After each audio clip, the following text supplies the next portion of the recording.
दोस्तों, आपको तो पता ही है कि समंदर की गहराइयों में अनदेखे जीव बसते हैं और इस बात का सबूत इन गहराइयों से आने वाली रहस्यमयी आवाजें हैं। साल 1960 में सोवियत सबमरीन में एडवांस हाइड्रोफोन्स लगाए। इन हाइड्रोफोन्स ने समंदर के अंदर सबमरीन के अलावा कुछ ऐसी आवाज़ों को रिकॉर्ड किया जिससे वैज्ञानिक भी हैरान है। सन 1989 में इन हाइड्रोफोन्स ने एक मिस्टीरियस व्हेल की साउंड रिकॉर्ड की। इस साउंड की फ्रीक्वेंसी 52 हर्ट्ज थी, जो कि दूसरी वेल से काफी अलग थी।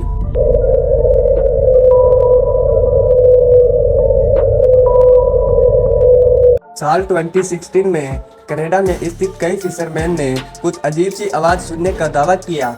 उनका कहना था कि इस साउंड की वजह से मछलियां अपने इलाके छोड़कर भाग रही थी। इस साउंड को द पिंग नाम दिया गया।